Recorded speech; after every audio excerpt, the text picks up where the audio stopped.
आप सबको मैं पहली बार कोलकाता आया हूं, लेकिन मैं आपसे परिचित अच्छी तरीके से हूं। हाँ, कोलकाता में रहने वाले लोग सच में कमाल होते हैं। वो एक कोलकाता के, एक असम के, एक दिल्ली के आदमी साथ बैठ के चाय पी रहे थे बयानी जी।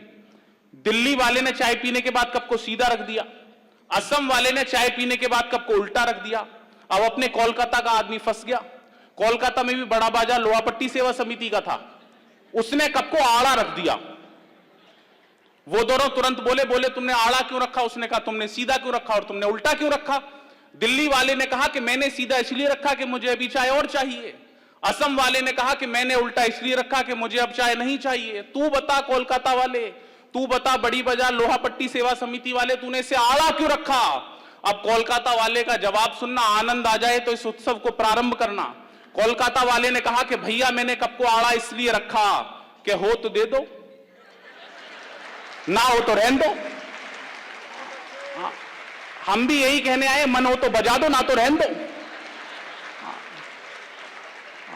सच में आनंद आपको करना पड़ेगा। मैं मंच का सबसे होशियार कवि हूं सर, देखने में नहीं लग रहा, सच बता रहा हूं। रिजल्ट आना था पिताने का, एक सब्जेक्ट में फेल हो तो कहना जय श्री राम, 2 में फेल हो तो कहना राधे श्याम, 3 में फेल हो तो कहना ब्रह्मा विष्णु महेश। में रिजल्ट लेके आए, गेट पे पिताजी लठ लेके तैयार। बोले क्या हुआ रिजल्ट का? मैंने कहा पापा सांचे दरबार की। ये होशियारी है।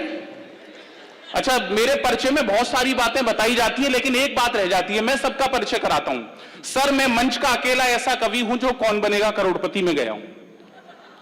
हाँ, बहुत सारे लोगों को विश्वास नहीं हुआ, मुझे बताना पड़ेगा वो आपको। मैं गया, अमिताभ बच्चन जी ने मुझसे पूछा, बोले विश्व में सबसे ज्यादा भाषाएं किसे आती हैं? मैंने कहा सर, विश्व में सबसे ज्यादा भाषाएं हमारे मुख्यमंत्री योगी आदित्यनाथ जी को आती हैं। आसान सी बात थी, मैंने आसान सा जवाब दे दिया। लेकिन अमिताभ बच्चन जी ऐसे खामोश नहीं हुए जैसे आप हो गए। उन्होंने मेरे से तुरंत दूसरा सवाल दाग दिया। बोले मान लिया आपके मुख्यमंत्री को सबसे ज्यादा भाषाएं आती हैं, लेकिन यह बताओ कि आपके मुख्यमंत्री को सबसे ज्यादा भाषाएं आती कैसे हैं? अब अगर मैंने सही जवाब दिया हो तो जितने लोग हैं उन सबका आशीर्वाद मिले। मैंने कहा सर, हमारे मुख्यमंत्री को सबसे ज्यादा भाषाएं इसलिए आती हैं क्योंकि वो कहते हैं जो जिस भाषा में समझेगा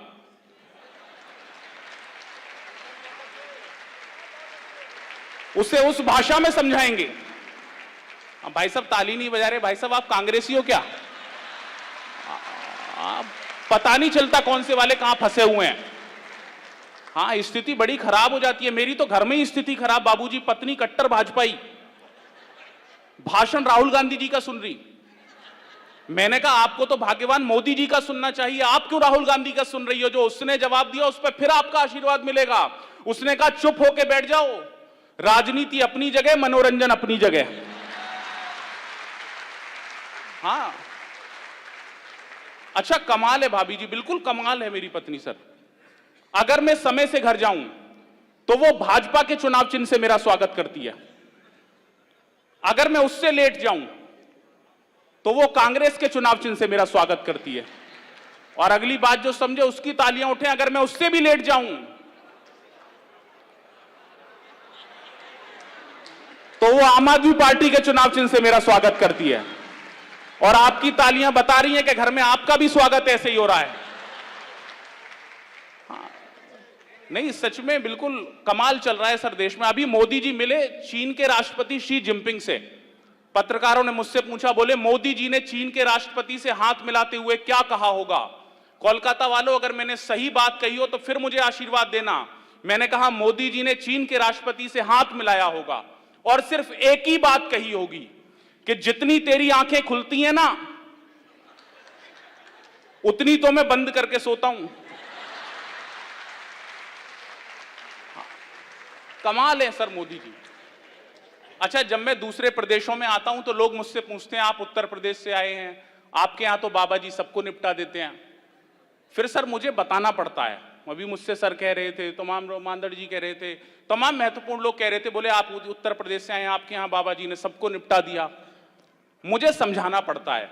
मैंने कहा देखो, इसमें बाबा जी की कोई गलती नहीं है, सबका अपना सत्ता चलाने का तरीका होता है। गांधी जी कहते थे अगर आपके घर के बाहर कोई कचरा फेंके तो खुद उठा के उसे साफ कर दो। मोदी जी उनसे एक कदम आगे हैं। मोदी जी कहते हैं अगर आपके घर के बाहर कोई कचरा फेंके तो उसी से साफ करवाओ जिसने वो कचरा फेंका था। हमारे बाबा जी इन दोनों से एक कदम आगे हैं। अब समझदारी की बात आ रही है, जितनी जल्दी समझो उतनी जल्दी तालियां बजाना। हमारे बाबा जी कहते हैं अगर आपके घर के बाहर कोई कचरा फेंके तो आप कचरे को भी साफ कर दो और फेंकने वाले को भी।